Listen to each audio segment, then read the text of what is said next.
All right, a new book is pulling back the curtain on just how much former President Trump enriched himself and his family while he was in office, finding that nearly $1.7 billion in revenue flowed through him and his organizations during his 4 years as commander-in-chief. Joining us now, investigative reporter David K. Johnston and author of The Big Cheat, How Donald Trump Fleeced America and Enriched Himself and His Family. David, thank you so much for being with us. A really fascinating look here as you weave together all of these different data points to paint, I think, the most complete picture that we've seen of this. Tell us how much Donald Trump profited and how you were able to get to this number. Well, Donald Trump had to disclose his finances as president. All top federal officials do. Now, several of them filed very incomplete and misleading forms. Donald, in fact, asked through his lawyers if he could file his financial disclosures without signing under penalty of perjury. And he was told, no, you have to sign under penalty of perjury.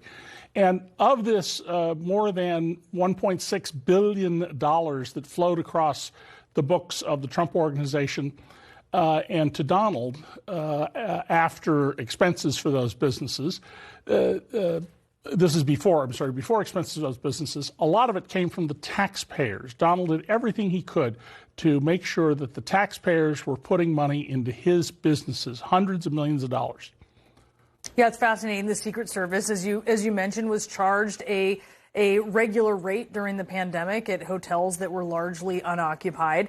And, you also talk about just before the 2020 election and then on his way out the door with Stop the Steal fundraising, he rakes in $500 million.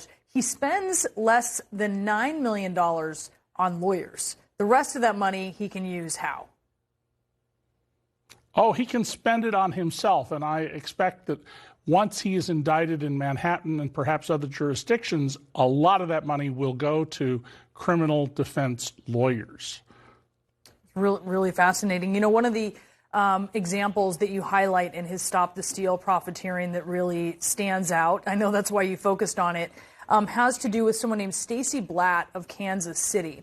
And this is someone who, as you mentioned, was ripped off by Trump's unchecked the box swindle. So you said, well, in hospice care, Blatt heard Rush Limbaugh tell his radio audience that the Trump 2020 campaign needed money urgently.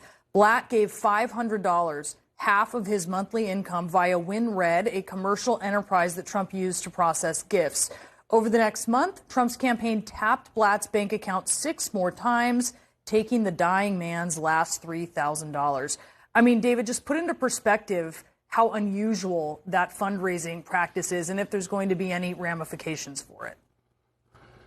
Well, essentially, they were stripping people of their assets as fast as they could because they were running out of money in the campaign. It ought to be treated as a criminal matter. I don't expect it to, just as I show in the book how Trump put our national security at risk with the efforts of his son-in-law to refinance 666 Fifth Avenue in New York. And we became in the bizarre position of the President of the United States attacking Qatar, where we have our most important military base in the Middle East, and aiding the Saudis, who did end up ultimately helping the Kushner family. The profiteering that went on here, particularly by Jared Kushner and Ivanka Trump, is just extraordinary, and in any previous administration would have been dominant front page news day after day after day, and yet a lot of this was sort of lost in the background, Brianna. Yeah, and you make it clear, look, this was not obviously to the benefit of the United States and its position in the world. It was to the benefit of the Trump family for sure. David K. Johnston, fascinating read. Thank you so much for being with us. Thank you.